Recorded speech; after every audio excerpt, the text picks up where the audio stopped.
اللهم صل على سيدنا محمد النبي الأمي.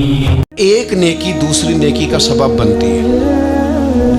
ایک نیکی کے بعد دوسری نیکی کا موقع. اس طرح معاذ اللہ ثم معاذ اللہ ایک گناہ کرے تو بندہ دلیر نہیں ہو جاتا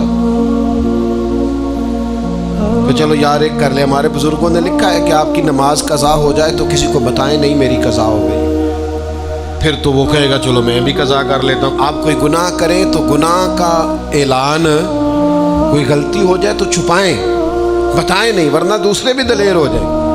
میں ایک تجزیہ نگار کو پڑھ رہا تھا، وہ کہہ رہا تھا کہ میڈیا پہ جو ہم دکھاتے ہیں نا چینلوں پہ، تو ہم تو وہ انٹرویو لے کے نا کسی مجرم کا کہ میں نے یہ کیا میں نے وہ کیا، تو آپ تو لوگوں کو گناہ کے طریقے بتا رہے ہیں.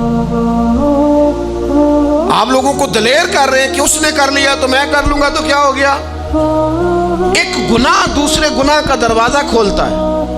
اسی طرح ایک نیکی دوسری نیکی کا سبب بن جاتی ہے.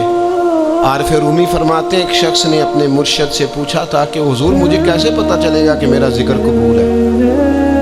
تو کہنے لگے جب تو نے پہلی دفعہ ذکر کیا تھا نا اور اس ذکر الہی کے بعد تمہیں دوبارہ ذکر الہی کی توفیق ملی تھی تو رب نے وہ پہلا قبول کیا تھا تو دوبارہ توفیق عطا فرمائی. اس کے حضور وہ قبول ہو گیا، دوبارہ تمہیں توفیق عطا کر دی. ایک نیکی دوسری نیکی کا سبب. اگر آپ نیک ہونا چاہتے ہیں تو نیکیاں کرنی شروع کر دیں. بعض دوستوں سے کہتے ہیں داڑھی شریف رکھ لیں تو کہتے ہیں ابھی میں نیک نہیں ہوں. تو میں نے کہا داڑھی رکھ کے تو بندہ نیک ہوتا ہے، اب رکھیں گے تو نیک ہو جائیں گے. شروع تو کریں. آپ کو اس کا لحاظ ہوگا کہ یار اب میں نے داڑھی بھی رکھی ہوئی. ایک نیکی دوسری نیکی کا رستہ کھولتی ہے. ایک نیکی دوسری نیکی کے لیے راہ کو کشادہ کرتی. اگر نیک ہونا چاہتے ہیں تو یہ روحانی قانون یاد رکھیں کہ ایک نیکی دوسری نیکی کا سبب بنے گی. امام طبرانی روایت لائے ہیں نبی پاک علیہ السلام کے حضور ایک شخص نے عرض کیا تھا کہ یا رسول اللہ صلی اللہ تعالیٰ علیہ وسلم دور جاہلیت میں نے 360 بچیوں کو زندہ درگور ہونے سے بچایا ہے. ان کے ماں باپ اور ان کا باپ جو تھا وہ معاذ اللہ ان کو زندہ دفن کرنا چاہتا تھا. میں نے اونٹ دے کر بچیوں کو بچایا اور پھر میں نے ان کی پرورش بھی کی. تو یا رسول اللہ صلی اللہ علیہ وسلم میں نے 360 بچیوں کی جان بچائی ہے، مجھے اس کا اجر ملے گا؟ یہ بڑی باریک بات اس شخص نے پوچھی ہے. اصول یہ ہے کہ حالت کفر میں جو انسان نیکی کرتا ہے اس کا اسے اجر نہیں ملتا. اجر کے لیے ایمان ضروری ہے. ایمان پر اجر مرتب ہوتا ہے. جس کا ایمان نہیں اس کو اجر نصیب شرط ہے کہ بندہ مومن ہو تو اس کے نیک اعمال قبول. اب یہ سوال کیا کر رہے ہیں، ذرا باریک بات ہے سمجھیں.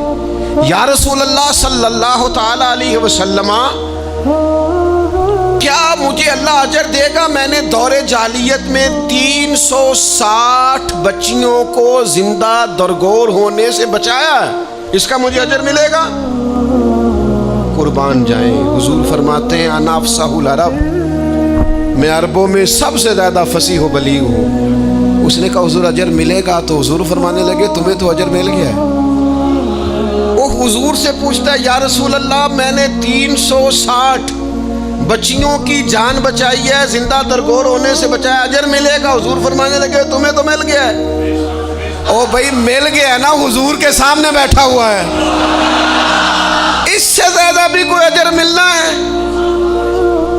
نبی پاک کے سامنے بیٹھ گیا ہے اور حضور سے سوال کر رہا ہے. تو حضور فرمانے لگے تمہیں تو اجر مل گیا ہے. یا رسول اللہ کیسے؟ فرمایا اللہ نے تمہیں اسلام کی توفیق نہیں دے دی، تمہیں تو اجر مل گیا ہے. صحابہ وہ صحابہ تھے جن کی ہر صبح عید ہوتی تھی، خدا کا قرب حاصل تھا، نبی کی دید ہوتی تھی.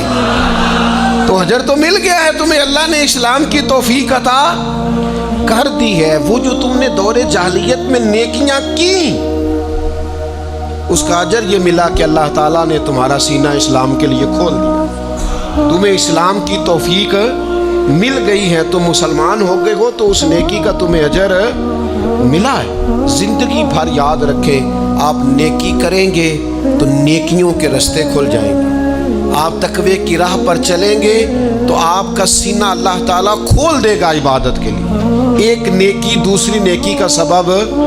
اس لیے حضور علیہ السلام نے فرمایا تم نے نیکی کو کبھی حقیر نہیں سمجھنا، کچھ نہ ہو سکے تو بھائی سے مسکرا کے ملاقات ہی کرنا، چھوٹی سے چھوٹی نیکی کو بھی چھوڑیں، حریص ہو جائیں نیکیوں کی۔ نیکیاں کریں گے تو آپ محسوس کریں گے کہ ایک روحانی ضابطہ قائم ہو گیا ہے کہ اس نیکی کی وجہ سے اللہ تعالیٰ مزید نیکی کی توفیق عطا کر رہا ہے۔